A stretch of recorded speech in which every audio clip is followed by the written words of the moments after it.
안녕하세요. 디톡스 시간입니다.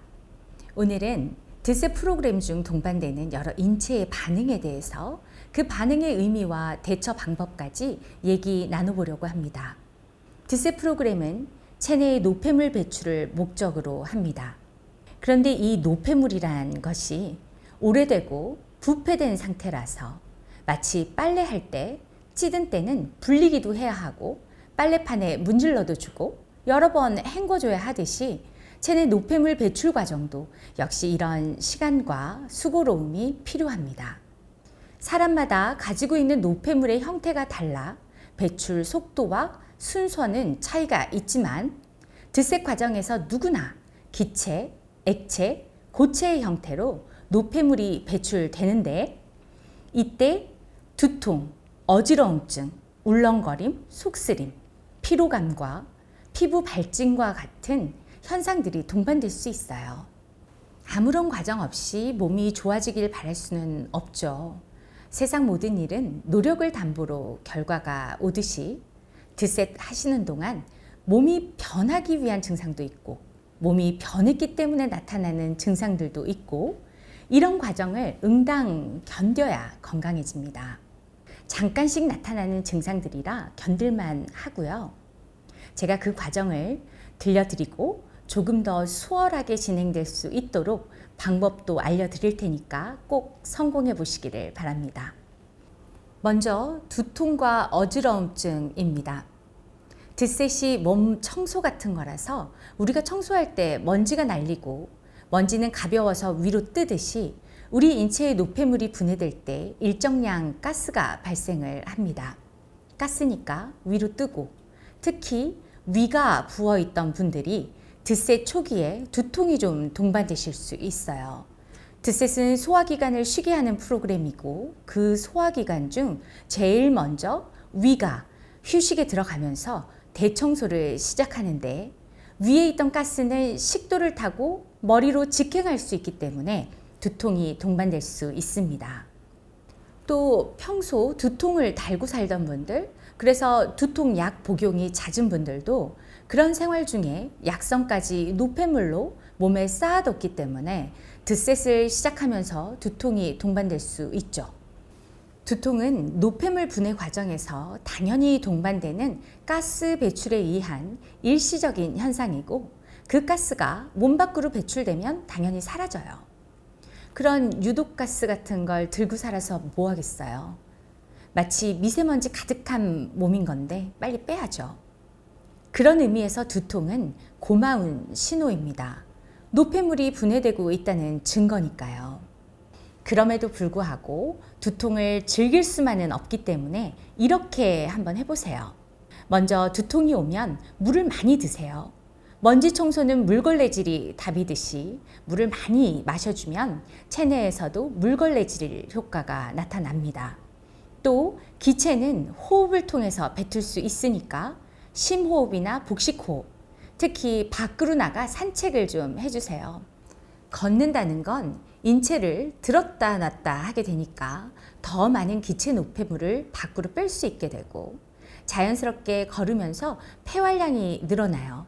그러면 배출이 더 활발해지면서 효과가 좋습니다. 그리고 미리 두통 증상이 예상되시는 분들은 꼭 시작부터 드셋 티를 함께 마셔주세요. 돼지감자차와 작두콩피차를 섞어서 따뜻하게 드시면 노폐물 배출을 좀 더 촉진하니까 두통이 훨씬 덜합니다.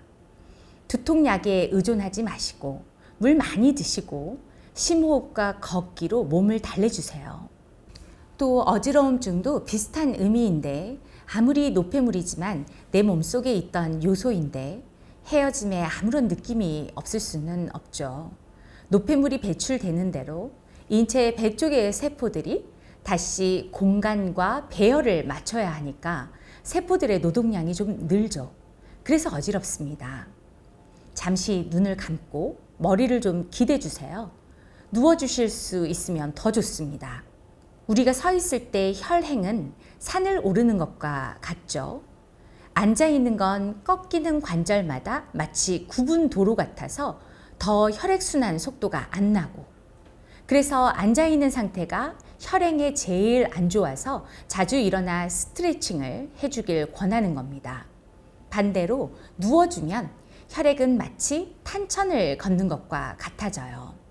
어지러움증은 혈액의 순환 속도가 몸의 변화 속도를 잠시 놓쳤다는 얘기니까 혈액이 좀 더 쉽게 돌 수 있도록 머리를 낮추고 몸을 수평으로 해주면 좋습니다. 눈을 지그시 감아주는 것만으로도 뇌에 추가적인 정보 유입을 막을 수 있어서 몸이 편안해져요. 역시 물 많이 드세요. 물의 역할이 혈액을 돌게 하는 것이니까 어지러움증에도 좋습니다. 속쓰림에 대해서 문의하시는 분들도 종종 계시는데 이렇게들 이야기하시더라고요. 위가 비니까 쓰리다고.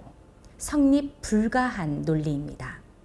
위가 비었다는 건 위가 할 일이 없다는 것이고 정상적인 위 상태라면 소화효소 분비나 위의 연동 운동도 필요 없는 평화로운 휴가인데 왜 속이 쓰리겠어요?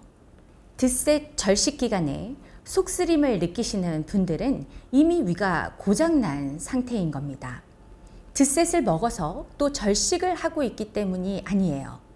위에 음식물이 들어오지 않으면 소화효소 분비가 자동으로 중단되어야 하는데 그동안 시도 때도 없이 먹어왔기 때문에 이미 위에 센서가 고장나서 먹지 않을 때도 소화효소를 분비하는 겁니다. 소화효소는 음식물을 녹일 만큼 강산성이니까 속이 쓰리죠. 드셋 중에 속쓰림이 동반되는 분들은 위가 많이 고장나 있었구나. 특히 그로 인해 아까운 소화효소가 내내에 낭비되고 있었구나. 이걸 인지하셔야 합니다. 이런 센서 수리에 많은 시간이 걸리지 않아요. 소화효소가 필요 없다는 그 경험, 평균 3mm면 괜찮아져요. 그러니 너무 걱정 마시고 괜히 다시 먹어서 위를 더 고장내지 말고 속이 쓰릴 땐 드셋 리퀴드밀을 더 드셔주세요. 좀 따뜻하게. 그럼 비정상적으로 분비되던 소화효소를 중화시켜 줄 수 있어요. 드셋 하시면 좋은 표현으로는 숙면을 취한다고 하고 또는 시도 때도 없이 졸린다고들 하세요.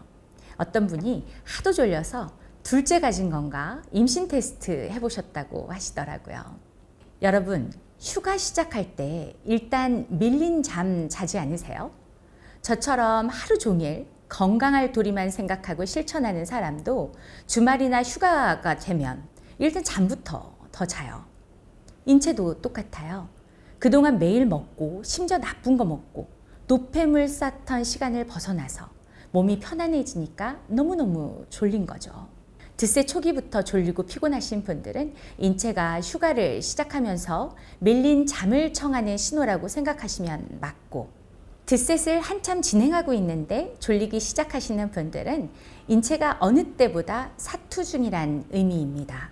세포의 재생과 치료는 효소가 혈액을 시켜 하는 일이죠.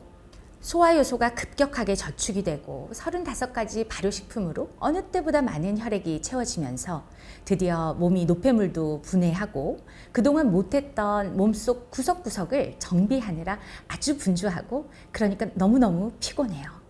드셋 초기에 졸리든 하시는 중에 졸리든 어느 쪽이든 고마운 일이죠.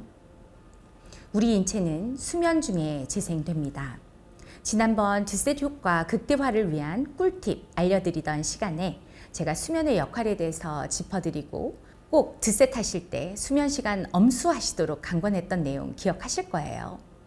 몸이 치료를 위해 자꾸 수면의 상태로 이끄는 것이니까 직장에서 또 사회생활에서 그때그때 수면을 충족해 주진 못하더라도 이 당연한 현상을 놓고 부정적인 생각을 더해서 몸의 숙제를 만들지는 마세요.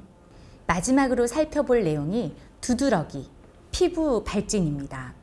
우리 인체에서 단일 조직으로 가장 긴 장기는 혈관입니다. 지구 2바퀴 반 11만 5천 킬로미터가 우리 이 작은 몸 안에 구석구석 채워져 있어요. 그러니 노폐물이 어디 가장 많을까 생각해 보면 당연히 혈관 속입니다. 심지어 인체의 100조 개의 세포들의 먹거리, 혈액 운반을 담당하고 있으니까 얼마나 많은 활동이 혈관 내에서 이루어지고 그때마다 일정량의 노폐물이 남겠어요. 이 혈관 속 노폐물이 잘 분해되고 제때에 운반돼서 정해진 굵은 하수관으로 배출되면 방귀, 트림, 소변, 생리, 대변으로 나왔을 텐데 그 과정을 마저 기다리지 못하고 노폐물 그 상태로 그 자리, 그 모공에서 터져 나오는 것이 피부 발진과 두드러기 현상입니다. 그리고 또 금방 사라져요. 노폐물이 배출된 거니까. 이런 의미이니까 약을 바르신다거나 또 먹는다거나 하지 마시고 마트에 가시면 감초랑 서리태가 있어요. 두 가지를 물에 팔팔 끓여서 차처럼 하루 이틀 드세요. 그러면 가라앉아요. 바로 감두탕이라고 하는데요.